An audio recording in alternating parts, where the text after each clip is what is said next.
I want to be clear from the start. This video is not designed to make you comfortable.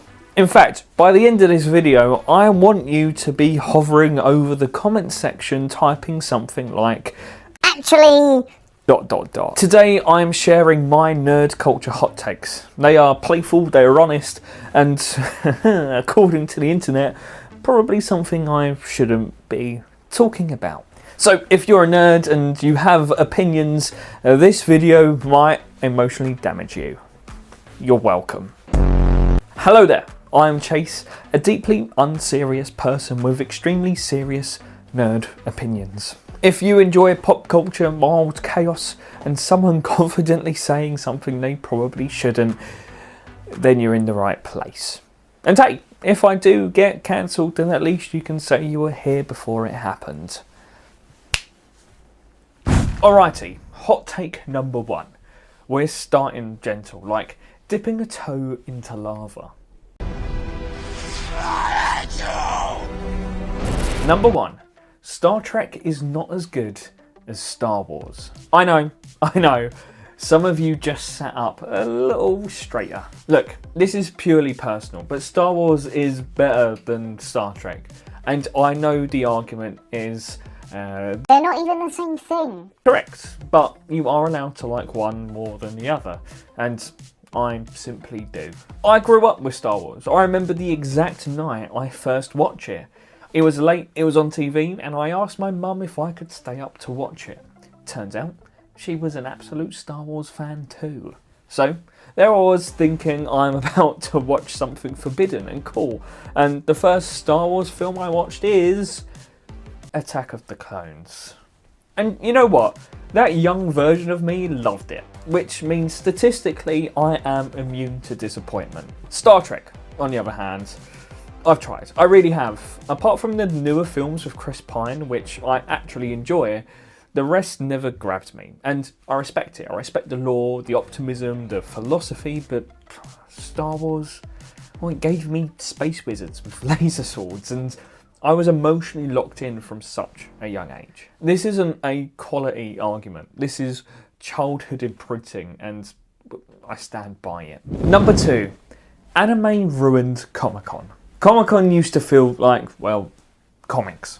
When I first started going, it was comics. Comic-based movies, games, artists, and nerds arguing politely over canon. But now, well, every time I walk in, it feels like I've accidentally entered AnimeCon, featuring one Batman.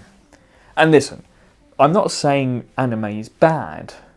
I'm saying it took over the convention. I go to Comic-Con and think, oh cool, I wonder what comic stuff there is at there's 1,000 stalls selling the same 3 anime swords.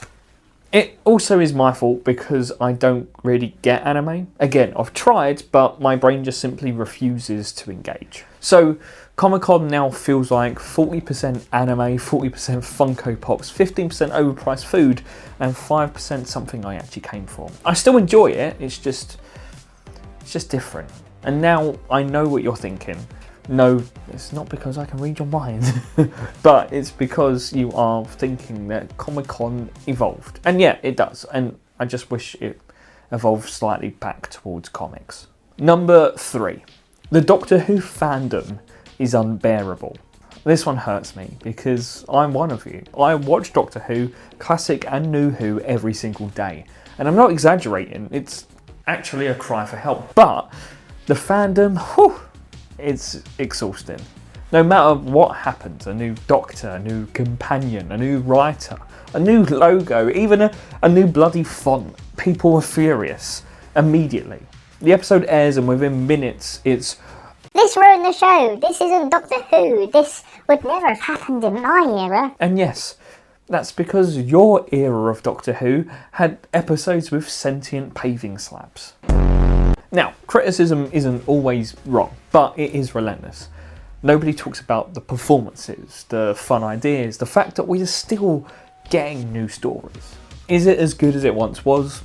No, probably not, but nostalgia blindness is powerful. That's why they are bringing old faces back time and time again. Doctor Who has always been weird. uneven and occasionally terrible, but that's the point. And I'd rather have flawed new Who than no Who at all. Number 4. Video game movies are the next superhero phase. Let's just be honest. Superhero fatigue is real and we're all tired. Even the movies know we're tired at this point. Meanwhile, video game movies are quietly lining up. Think about it. Sonic, Detective Pikachu, Mario, Five Nights at Freddy's, Tomb Raider again and again and again and again. Once superhero films slow down, studios aren't suddenly going to fund original ideas. They're going to say, what do people already love? And the answer is video games. Games already have built-in fandoms, laws, visuals and nostalgia which makes them perfect for Hollywood. Are they all good? Absolutely not, but neither were early superhero movies. We are entering that awkward phase, so prepare yourselves. Number 5. There are rarely any new ideas in film anymore. This is where I sound a little pretentious.